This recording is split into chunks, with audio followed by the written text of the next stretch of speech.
இங்க பாண்டியனோட வீட்டில் கல்யாணத்துக்கு வேலைகள்லாம் ரொம்பவே பரபரப்பாக நடந்துகிட்டு இருக்கு. அப்போ கரெக்டாக பாண்டியனுமே இங்கே எல்லாருமே கூப்பிட்டு இங்கே பாருங்க, எந்த விஷயத்துல நம்ம குறை வைக்கக்கூடாது. ஏன்னா பழனி நம்ம கிட்ட ஸ்டார்டிங்ல இருந்து இருந்திருக்கான், நமக்காக நிறைய விஷயத்த பண்ணி கொடுத்துருக்கான். அதனால அவனுக்கு இந்த கல்யாணத்தை ரொம்பவே சிறப்பாக நடத்தணும் அப்படின்ற மாதிரி பழனிக்காக இழுத்து போட்டு ஆளுக்கு ஒரு வேலையை பார்த்துக்கிட்டு இருக்காங்க.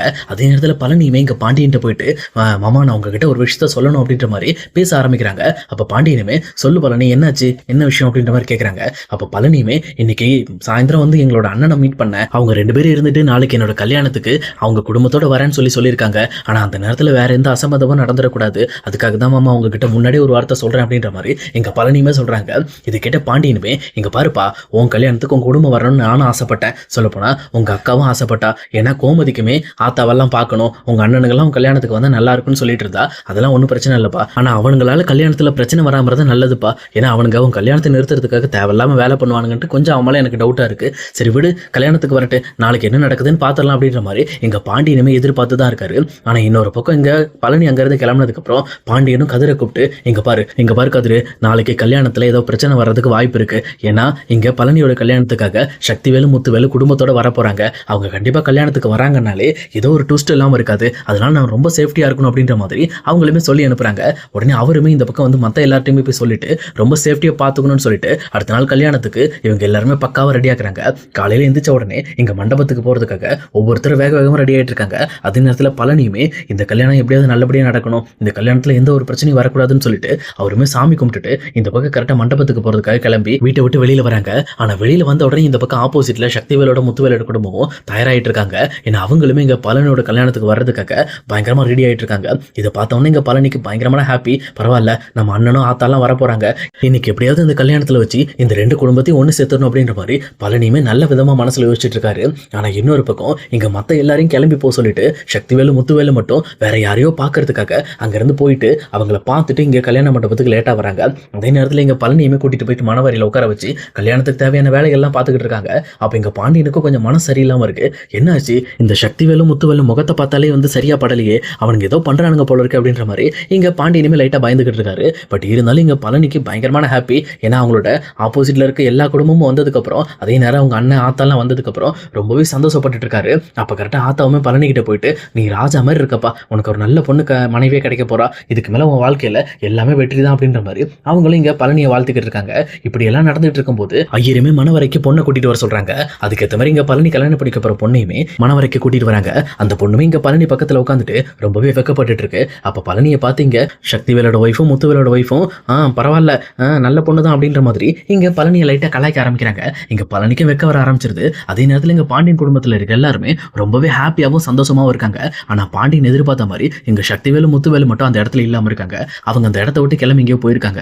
அப்ப கரெக்டா இங்க அந்த பொண்ணோட அப்பா அம்மா இங்க ஸ்டேஜுக்கு வராங்க.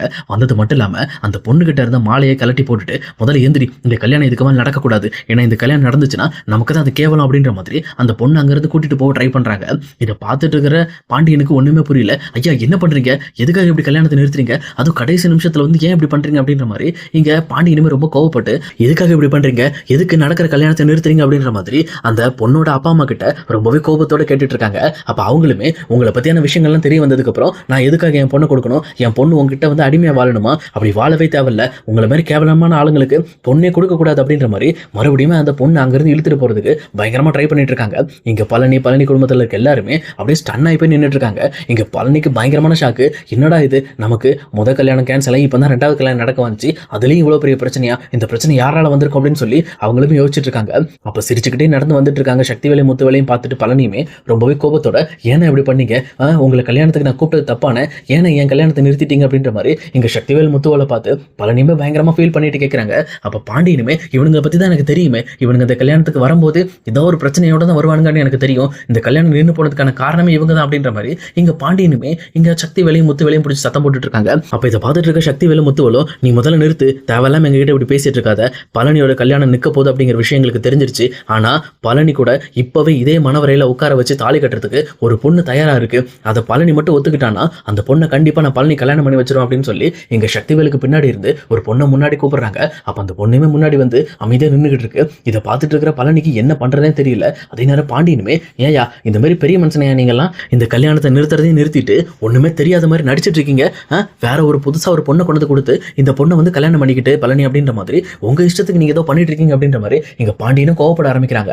ஆனா இதை பார்த்துட்டு இருக்க பக்கத்துல இருக்க கோமதியுமே இங்க பாருங்க பழனி ரொம்பவே இடிஞ்சு போயிருக்காங்க. இப்ப இந்த நிமிஷத்துல பழனிக்கு எப்படியாவது கல்யாணம் பண்ணி வச்சாகணும், அப்படி இல்லை அப்படின்னா பழனியும் கல்யாண ஆசையை விட்டு போயிருங்க, அவன் ரொம்பவே வெறுத்து போயிரும் அப்படின்ற மாதிரி இங்க கோமதியும் இங்க பாண்டியன் பேசிட்டு இருக்காங்க. அப்ப பாண்டியனுமே இங்க பாரு கோமதி, நீ பழனியோட வாழ்க்கையை பத்தி பேசிக்கிட்டு இருக்க, ஆனா அவன் வாழ்க்கை ஃபுல்லா சந்தோஷமா வாழணும்னு நான் பேசிக்கிட்டு இருக்கேன். இப்ப மட்டும் அந்த பொண்ணை கல்யாணம் பண்ணி வேற ஏதாவது பிரச்சனை வந்தா யாரு பாப்பா சொல்லு? அது மட்டும் இல்லாம அந்த பொண்ணு யாருன்னு தெரியாது, எந்த ஊருன்னு தெரியாது, உங்க அண்ணனுங்க பாட்டுல திடீர்னு கூட்டிட்டு வந்து நிறுத்திட்டு இருக்காங்க, யார் அந்த பொண்ணுன்னே தெரியாம எப்படி நம்ம பழனிக்கு கல்யாணம் பண்ணி வைக்கிறது? பழனி என் வீட்டுல ஒருத்தன், அவனுக்காக இந்த விஷயம் எல்லாத்தையுமே நான் தெரிஞ்சுக்கணுமே அப்படின்ற மாதிரி இங்க பாண்டியன் ரொம்பவே கோவப்பட்டுக்கிட்டு இருக்காரு. ஆனா இதை பார்த்துட்டு இருக்க ஆத்தாவுமே இங்க கோமதி கிட்ட, கோமதி எப்படியாவது பாண்டியன் எடுத்து சொல்லுமா, எப்படியாவது பழனிக்கு இந்த மனவரையில வச்சு இந்த பொண்ணை கல்யாணம் பண்ணி வச்சுதான் ஆகணும், இல்லைன்னா வந்து பழனி ரொம்பவே உடஞ்சு போயிடுவான், ஏன்னா அந்த நிலைமை அந்த மாதிரி இருக்கு அப்படின்ற மாதிரி எங்க ஆத்தாவுமே கோமதி கிட்ட சொல்றாங்க. அப்ப ஆத்தா பேசுறதையும் இந்த பக்கம் கவனிச்ச பாண்டியனுமே வேற வழியே இல்லை, இவங்க எல்லாம் முடிவு பண்ணிட்டாங்க, கண்டிப்பா பழனிக்கு இந்த மனவரையில ஒரு கல்யாணத்தை பண்ணி ஆகணும்னு சொல்லிட்டு அவங்களுமே வந்து அமைதியாயிடுறாங்க.